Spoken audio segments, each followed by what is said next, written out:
kasih Bu. Assalamualaikum warahmatullahi wabarakatuh. Salam sejahtera untuk kita semua. Mungkin dari kacamata pemerintah, dalam hal ini Kementerian Luar Negeri, betul bukan hanya untuk mengawal demokrasi ini bukan hanya di tahun-tahun politik atau tahun pemilu, namun kami di Direktorat Jenderal Politik dan Pemerintahan Umum itu ada kami mengawal demokrasi itu dan bentuk Pokja atau kelompok kerja yang Indeks Demokrasi Indonesia, dan itu leadernya itu ada di Kemenko Polhukam, dan kami pun membentuk juga Pokja-Pokja di daerah. Saat ini masih di tingkat provinsi, kabupaten kota belum. Namun untuk kami tetap untuk berkoordinasi juga dengan BPS maupun Bappenas terkait dengan hak-hak sipil, terus dengan kelembagaan demokrasi. Itu ada beberapa indikator yang kami menilai, yang terutama itu terjaminnya kebebasan berkumpul, berserikat, berekspresi, dan berpendapat oleh aparat negara. Nah ini artinya karena mungkin dari kami, dari kacamata pemerintah agak sensitif dalam arti angka konflik, khususnya konflik di daerah itu karena lagi-lagi karena setiap tahun itu nanti kita akan mempublish angka-angka nilai indeks demokrasi Indonesia itu di daerah, khususnya di provinsi. Namun kembali lagi politis, karena dengan politis sehingga daerah-daerah rawan ini mohon maaf ya, saya coba ambil contoh saja kayak DKI Jakarta waktu itu untuk 2022, karena sebenarnya untuk indeks demokrasi Indonesia itu sebenarnya agak membaik gitu ya, masuk di dalam 10 besar gitu. Tetapi untuk kita koordinasikan lagi untuk kementerian, namun karena yang tadi saya bilang kembali lagi ke politis sehingga tadinya dia harus di urutan ketiga, malah bisa di urutan kelima gitu. Nah, dan di waktu itu kami dari pihak Kemendagri, pemerintah, agar coba bagaimana supaya kita mendorong agar bersaing gitu, agar untuk demokrasi itu bebas. Salah satunya itu kebebasan berbicara, berkumpul itu. Dan di samping itu kita coba membuat satu kebijakan memberikan reward, entah mungkin tambahan honor dan sebagainya gitu. Namun kembali lagi dari Polhukam ya, untuk lidahnya itu agak sensitif komentar bahwa jangan seperti itu. Jadi mungkin ya mohon maaf ya. Dan kalau dari kacamata pemerintah mungkin ya tapi tetap kita tetap mengawal namanya demokrasi itu, dan setiap tahun kita akan rilis terkait dengan itu. Sekian. Kalau untuk ini sih Pak Mustafa barangkali bisa sharing ke kita juga bagaimana upaya-upaya yang dilakukan sama Polhum selain bagaimana upayanya gitu untuk mengawal demokrasi, atau misalnya di proses pemilu ini, di apa upaya yang dilakukan selain melakukan apa ya, tadi ya melakukan dari monitoring kan soal indeks demokrasi daerah itu. Apa ya Pak bisa untuk upaya untuk mengawal demokrasi dan pemilunya? Terbuka itu nutup Untuk tidak lepas bebas. Nanti teman-teman juga bisa ini ya, bisa menyiapkan pertanyaan ya teman-teman. Nanti setelah dari pemaparan narasumber kita akan ada membuka termin tanya jawab. Nanti mungkin itu bisa begini dulu ya Pak, bisa direspon nanti, boleh nanti. Oke, boleh. Izin Pak, saya tambahin aja. Sebetulnya pemerintah itu berkontribusi di International Economic Forum, lalu bekerja sama juga dengan Freedom House, lalu menyusun laporan juga ke PBB. Di situ mendefinisikan beberapa catatan. Saya harus kasih catatan ya Pak ya, biar pemerintah ketrigger untuk memperbaiki sistem. Ada 3 komponen yang menjadi catatan minus di dalam indeks demokrasi. Itu sudah terpublikasi. Ada versi Indonesianya, ada versi Inggris. Dan laporan itu disetorkan oleh Kementerian Dalam Negeri ke lembaga internasional, tadi di International Economic Forum, lalu Freedom House dan yang lain. Nah, catatan pertama itu inline dengan apa yang tadi saya katakan, Pak. Satu, public participation on political forum. Jadi partisipasi publik dalam forum-forum politik itu nilainya rendah, gitu. Nah, tadi yang saya katakan forum-forum politik itu bukan hanya tadi pemilu gitu, tapi bagaimana masyarakat itu hadir dalam pembentukan kebijakan, sosialisasi dia terlibat pada saat pemerintah melakukan riset untuk bahan pembentukan kebijakan dilibatkan dan segala macam itu minim. Yang kedua adalah public services itu masih banyak dikomplain. Gitu. Public services itu layanan-layanan publik, layanan-layanan umum yang langsung di akar rumput dirasakan. Sederhananya misalnya kayak kita bikin KTP, kita kelurahan, itu masih jadi catatan. Kenapa itu dikatakan proses demokrasi? Karena proses demokrasi kita itu selalu membutuhkan sistem administrasi. Kita mau bikin organisasi, KTP, NPWP, kartu keluarga, dan segala macamnya, itu administrasi.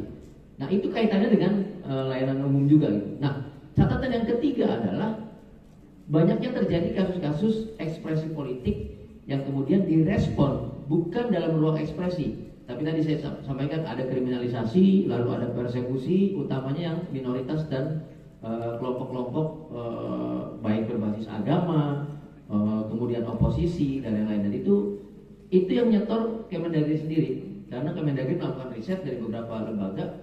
Dan itu sebetulnya jadi bahan, Pak, di luar negeri untuk memberikan dukungan terhadap Indonesia, memperbaiki catatan itu, gitu. Makanya kemarin di itu kalau nggak salah Februari tahun ini, saya kaget, tapi dalam arti bangga juga gitu. Kita mau sadar kondisi agar kita bisa dibantu, agar negara-negara lain bisa berkontribusi dengan kita. Jadi itu catatan penting dalam proses demokrasi, tapi itu versi pemerintah, kayak gitu. Baik, terima kasih Mas Yuli sudah membantu menambahkan responnya. Permin, berarti kalau situasi yang seperti ini berarti kan kita ini ya perlu membaca yang demokrasi secara lebih luas gitu. Dan dari Marita Wahid sendiri melihat situasi demokrasi itu bagaimana? Yang saya tahu misalnya di setiap momen itu ada saja isu-isu yang secara khusus itu perlu perlu kita respon gitu.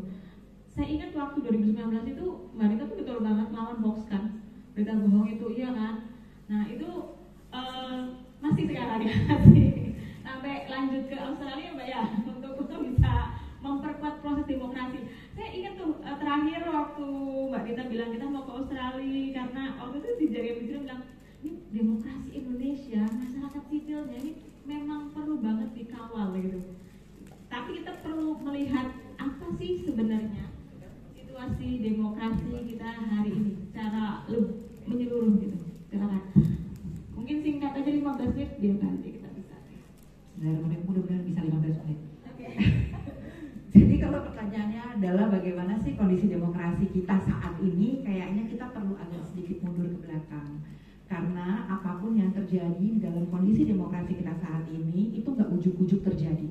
Bukan akibat misalnya putusan MK gitu, atau akibat apa gitu. Tetapi ada banyak sekali hal-hal yang sudah mulai dijalankan dari sejak 2019 yang paling kelihatan. Sebelumnya mungkin memang ada kecil-kecil, tetapi 2019 itu blar, dari situ tek banyak sekali perubahan yang akhirnya mengakibatkan semua batasan-batasan demokrasi kita didobrak. Gitu. Mungkin nggak semua, hampir semua batasan-batasan demokrasi kita didobrak. Nah, saya mau menggarisbawahi, tadi kan saya udah disebutin bahwa saya paling getol, paling depan kalau udah urusan yang terkait dengan KPK, itu betul. Kenapa? Karena buat saya momen kenapa kita berada di dalam titik ini saat ini itu awalnya adalah KPK. Awalnya adalah pemilihan capim KPK sebelum revisi undang-undang KPK. Kenapa? Kenapa ini titik penting banget, titik kebobolan paling besar? kalau kita melihat dari semua institusi yang dibuat pasca masa reformasi, KPK adalah yang paling kuat. Kenapa? Karena support publik terhadap KPK itu luar biasa besar. Berkali-kali KPK itu diserang, dikriminalisasi lah para komisionernya, berusaha lah dimasukin orang-orang tertentu dari institusi tertentu untuk merusak dan merogotin dari dalam. Gagal semua. Semua kegagalan, nggak dikasih budget untuk gedung baru dan nambahin pegawai dan segala macam, itu semua terjadi gitu ya. Upaya-upaya untuk merevisi undang-undang KPK pun udah lama gitu. Tetapi selalu gagal karena publik selalu bilang enggak, jangan utak-atik KPK. Itu yang selalu kita katakan selama 1 dekade hingga 2019. Di 2019 sesuatu terjadi, gitu. Yaitu apa? Kristalisasi polarisasi yang dimulai dari 2014 Pilpres, kemudian Pilkada DKI 2017, ya kan? Kemudian melalui Pilkada serentak 2018, lalu memasuki Pilpres 2019. Bapak dan Ibu, saya jamin di sini sebagian besar waktu itu sempat terjebak dalam polarisasi. Saya yakin banget. Itu sebabnya saya sekarang agak dredeg ngomong ini di depan Bapak Ibu dan teman-teman semua. Mungkin akan ada yang tersinggung. Tapi saya berharap habis tersinggung terus habis itu move on. Ya, karena kita perlu banyak yang dikerjain nih gitu. Ya. Jadi polarisasi itu, kalau kita terjebak dalam polarisasi sebenarnya ada cara pandang yang sangat berbeda dibandingin orang-orang yang tidak. Cara pandangnya apa? Pertama adalah kita hanya melihat dunia ini berdasarkan satu konteks. Konteks us versus them. Kita lawan mereka. Cuman ada 2 kelompok ini di dalam dunia, nggak ada lagi yang lain. Gitu ya, kelompok-kelompok kecil kayak kita nih, kayak Mas Julius ya, nggak kedengeran, nggak dianggap. Kami ini hanya akan dianggap kalau misalnya omongan yang kami bilang itu sesuai sama apa yang dipikirin sama salah satu dari kelompok. Jadi kami bisa dipindah-pindahin. Saya dulu sering banget dibilangin bahwa oh dia udah keracunan kadrun. Sering banget gitu ya. Kalau misalnya kelompok yang satu ini nggak cocok sama omongan saya, mereka menuduh saya seperti itu. Nah, itu pertama. Konteksnya adalah konteks kita lawan mereka. Di dalam konteks ini cara pandangnya sangat spesifik. Yang pertama adalah orang-orang di dalam kelompok ini berpikirnya bahwa apa yang saya dan kelompok saya lakukan semuanya semata-mata karena kecintaan kami terhadap bangsa ini. Sementara semua yang dilakukan oleh kelompok satu itu, mereka itu mereka lakukan karena mereka benci sama kita. Ya, timbangannya udah beda banget gitu. Karena kita yang berjuang demi negara, maka negara ini hanya akan bisa selamat bila menggunakan cara kita. Kalau pakai caranya mereka, nggak bisa. Orang mereka benci sama kita, mereka itu mau menghancurkan negara ini, gitu. Jadi melihatnya seperti itu. Karena kita yang berjuang demi negara, maka melihatnya kayak kita ini Avengers, mereka itu Thanos gitu ya. Dan kita lagi berusaha berjuang banget membela universe dari Thanos dan gerombolannya gitu. Terus abis itu cara pandangnya lagi adalah karena seperti itu maka kita melihat segala sesuatu yang bisa kita lihat dari kelompok kita itu adalah yang bagus-bagus aja, yang jelek-jelek nggak kelihatan gitu. Sementara kebalikannya melihat yang sebelah, yang jelek-jelek aja, yang bagus nggak kelihatan. Kalau nggak ada yang jelek dari yang sebelah, dicari-cari lah sampai supaya ada dikorek-korek dari zaman dulu 30 tahun yang lalu dia pernah ngomong apa, nah itu di blow up. Termasuk ketidakadilan. Setiap ketidakadilan yang dilakukan oleh kelompoknya itu kita tutup mata, nggak mau lihat. Kalaupun mau lihat karena disodorin udah jelas banget gitu ya bahwa kelompok kita ada yang melakukan ketidakadilan, kita langsung ngasih pembenaran. Layak dong, bisa dong, ya nggak apa-apa dong, dan seterusnya. Sementara kebalikannya, kalau kelompok lain nggak ngapa-ngapain aja kita tuduh dia nggak adil, gitu. Ya, dan ini berlaku untuk dua-duanya ya, dua-duanya sama-sama seperti itu, bukan cuma salah satu aja. Dan yang kedua yang terjadi juga adalah bahwa ada sesuatu yang terjadi namanya competitive victimhood, alias berlomba-lomba menjadi korban. Ya, Ya, jadi ini doyan banget ya orang-orang dalam polarisasi berpikir bahwa kita ini korban dari mereka, orang mereka benci sama kita gitu. Jadi kalau misalnya saya sodorin, tapi kan kamu juga jahat sama mereka. Loh, tapi mereka lebih jahat ke kita. Gitu. Kita lebih korban. Nah, karena kita lebih korban, layak dong kita kemudian ngata-ngatain mereka, merendahkan mereka, menghujat-hujat dan seterusnya. Akibatnya apa sih Bapak Ibu? Akibatnya makin rentan kita terhadap hoax, terhadap propaganda. Kenapa? Karena semua informasi yang masuk ke kita, kita saringnya adalah berdasarkan ini siapa yang ngomong? Orang dari kelompok saya apa bukan? Kalau kelompok bukan dari kelompok saya nggak percaya gitu. Ini sesuai nggak yang dia omongin sama apa yang sudah kita percaya sebelumnya? Kalau enggak, ya nggak bisa gitu. Berarti ini hoax gitu. Jadi bukan hoax bukan melihat karena pengen tahu ini sebenarnya fakta atau bukan, tetapi adalah untuk memperkuat apa yang sudah diyakini. Nah, pada saat titik inilah kita berpikirnya jadi sangat dikotomis. Dikotomis apa? Cuma disodorin dua hal. Setiap kasus kita digiring untuk cuma melihatnya adalah antara kamu posisinya begini atau posisinya begitu. Dalam kasus revisi undang-undang KPK, bagaimana kalau dikotomisnya kita berpikir? Dibilangin bahwa di KPK ada apa? Ada radikalisme, ada Taliban. Jadi kita perlu memilih calon pimpinan yang kuat, yang mampu mengusir para Taliban itu dari KPK. Jadi nggak peduli, nggak usah ngelihat etikanya, latar belakangnya kayak gimana. Walaupun orang-orang udah banyak banget yang teriak-teriak, ini orang-orang latar belakangnya jelek banget gitu, track recordnya dia pernah melanggar etika apa segala macam. Tapi kita nggak bisa gitu, karena kalau kita tidak mengizinkan dia, artinya kita sepakat pada radikalisme. Kita membiarkan Talibanisme di KPK. Sebegitu dikotomisnya gitu, akhirnya kita mengizinkan yang kacau. Habis itu berikutnya revisi undang-undang KPK. Lebih parah lagi gitu, makin kencang tuh narasi Talibanisme memanfaatkan polarisasi ini. Kita memang dengan sengaja dibikin berpikiran sangat dikotomis. Pada saat itu sama, dikotomisnya adalah kalau misalnya saya setuju pada kalau misalnya saya mendukung radikalisme, kalau misalnya saya tidak mendukung revisi undang-undang KPK, berarti saya mendukung Talibanisme. Akibatnya apa sih Bapak Ibu? Akibatnya kita nggak bisa diajak untuk ayo kita mereview yuk, ini loh yang direvisi sama mereka, ini loh pasal-pasalnya yang dirusak, ini loh yang diganti-ganti. Itu enggak, karena semua langsung diblok info-info itu. Omnibus Law sama, pro pembangunan atau bukan, gitu kan, ya Mas ya, gitu.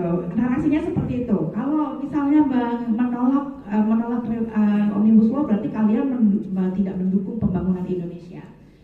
Kasus Papua sama. Kasus Papua apa narasinya? Kamu pro NKRI atau pro separatis? Udah cuma dua pilihannya. Kita dipaksa banget untuk melihat itu. Apa enggak rugi kita sebagai bangsa kalau setiap masalah kita cuma bisa melihatnya dari dua pilihan solusi? Akibatnya apa sih? Akibatnya kita nggak melihat ada apa sih sebenarnya selama ini di Papua? Apa sih yang diteriakin sama orang Papua tuh apa? Kenapa sih mereka sebegitunya sampai mengharapkan, sampai segitu sensinya, sampai mau meninggalkan Indonesia sebagian? Ada apa? Berapa banyak sih kita mau ngedengerin mereka? Ada nggak sih upaya untuk ngedengerin mereka? Itu kita nggak telah lagi gitu. Akibatnya setelah itu kita mulai banyak melihat bahwa yang di atas jadi ngerasa gampang ya untuk ngelolosin segala macam ini, udah kebobolan soalnya KPK-nya. Sebagian besar pendukung dan support publik yang tadinya itu jadi tamengnya KPK udah jadi bagian dari operasi informasi yang dibuat untuk memudahkan berbagai macam kebijakan yang aneh-aneh muncul. Macam-macam ya Mas Mas Julius ya. Gitu. Wah, udah nggak keru-keruan dari berbagai macam revisi undang-undang minerba lah, apalah gitu. Hingga yang terakhir MK. Efeknya apa terhadap kita? Efeknya banyak Bapak Ibu. Saya ngelihat sendiri bagaimana teman-teman aktivis saya yang dulu itu sangat luar biasa kuat membela KPK dan demokrasi. Kemudian pada saat 2019 mereka dimasukkan gitu ya dalam bagian dari yang percaya pada isu Talibanisme, kemudian sekarang malu dan nggak mau ngomong apapun. Mereka nggak mau berjuang lagi sama demokrasi. Ketika mereka sekarang udah sadar bahwa mereka dulu jadi korban. Nah, saya sekarang ngajakin Bapak Ibu, kalau memang dulunya bagian dari yang kemakan sama isu Taliban itu, akuin aja, nggak apa-apa. Itu penting ngakuin. Kenapa? Karena kalau ngakuin, kita bilang sama diri kita sendiri bahwa oh, saya dulu memang jadi korban, sehingga sekarang saya nggak mau itu sampai terjadi lagi. Saya sadar bahwa saya punya kerentanan terhadap information operations, gitu, operasi informasi terhadap propaganda, terhadap hoax dan segala macam. Nah, sekarang itu kan kita ngalamin sendiri gitu ya, bagaimana ada pergeseran akibat semua rentetan perubahan-perubahan ini, ada pergeseran mengenai cara pandang masyarakat dalam melihat demokrasi. Saat ini itu masyarakat cenderung melihat demokrasi itu artinya apa? Artinya adalah suara terbanyak. Gitu. Udah titik. Gitu. Jadi suaranya paling banyak itulah ya harusnya yang diberikan gitu ya, yang harus dimunculkan. Makanya akhirnya banyak banget orang kalau politisi ngomongnya adalah soal diminta rakyat meminta, rakyat menginginkan, rakyat menghendaki begitu dan segala macam. Asasnya apa? Dasarnya apa? Dasarnya adalah suaranya banyak banget yang meminta seperti itu. Ini bahaya. Pergeseran ini sangat bahaya. Betul bahwa demokrasi itu asasnya adalah bahwa dari rakyat, asasnya adalah dari keinginan rakyat. Tetapi ketika demokrasi disamakan dengan hanya sekedar suara terbanyak, bahayanya adalah kemudian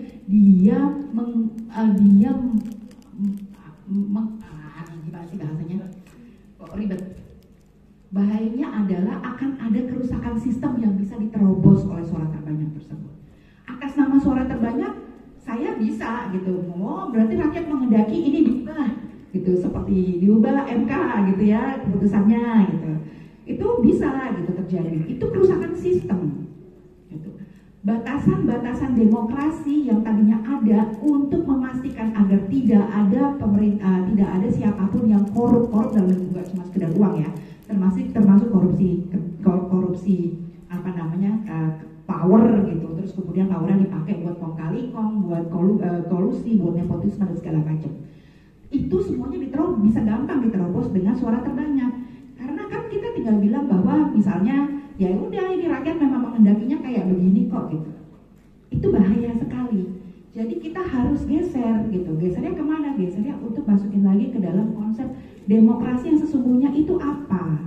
Institusi apa yang perlu kita tegakkan dan nggak boleh dilanggar? Rambu-rambu apa yang tidak boleh dilanggar? Apa yang harus kuat sehingga kemudian sistem yang tadi dijelasin sama Mas Julius, sistem yang bekerja terlepas dari siapapun yang akan jadi kandidat dan terpilih setiap 5 tahun sekali. Nah ini yang membuat saya terus terang aja yang paling mengerikan, karena jadinya apa sih kalau ngomongin suara-suara terbanyak itu jadi alasan untuk sebagai disamakan dengan demokrasi. Yang paling bahaya adalah sebenarnya bukan paling bahaya, tetapi efeknya adalah yaitu kelompok minoritas akan selalu tertinggal, nggak pernah didengar.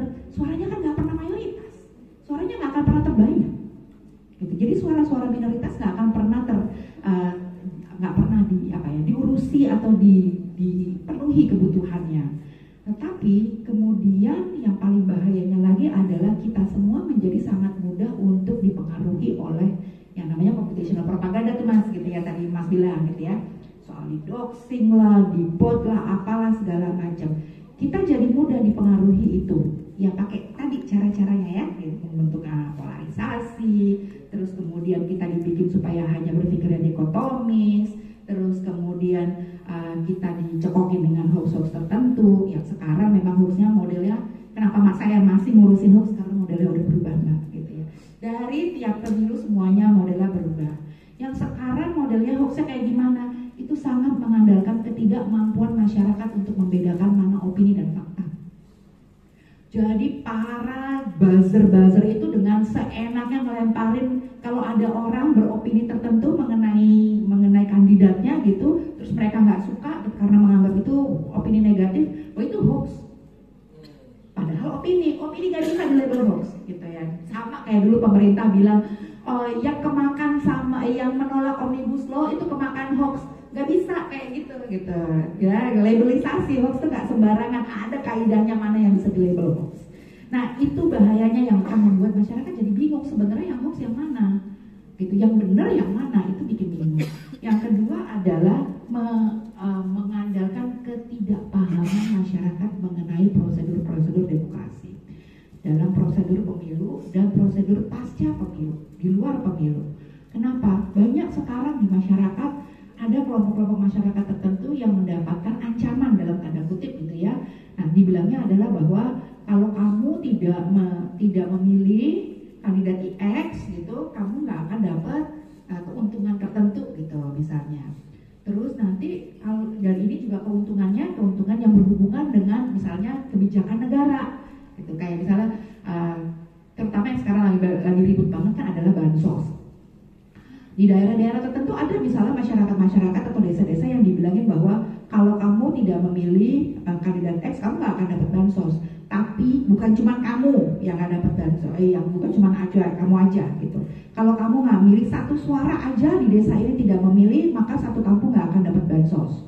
Kan nggak mungkin, gitu. Karena itu terkait dengan kebijakan pasca pemilu, gitu. Artinya apa? Artinya masyarakat sebenarnya tidak memahami bagaimana proses kebijakan itu dilakukan, yang itu dimanfaatkan, gitu, dimanfaatkan oleh para elit-elit. Nah, banyak sekali sebenarnya nggak cuma masalah bansos, tapi masalah yang lain-lainnya di mana masyarakat nggak paham prosedurnya yang kita perlu isi, gitu. Jadi teman-teman di Gus Durian kita yang perlu isi ini. Di gardu misalnya ya, di gardu pemilu kita perlu misalnya dengan tegas memperlihatkan seperti apa sih gitu pembuatan kebijakan mengenai bansos ini, mengenai siapa yang boleh terima dan boleh tidak, apa kaitannya dengan pilihan di pada saat pemilu misalnya. Nah itu yang kemudian data-data itu dan informasi-informasi itu yang kita sebarin ke masyarakat supaya membuat mereka tidak perlu takut untuk memilih siapapun yang mereka mau gitu, nggak harus dalam ancaman-ancaman nggak dapat bansos, nggak dapat inang, nggak dapat itu dan nggak dapat uang dan segala macam. Kayaknya udah lebih dari 15 menit. Itu dulu aja.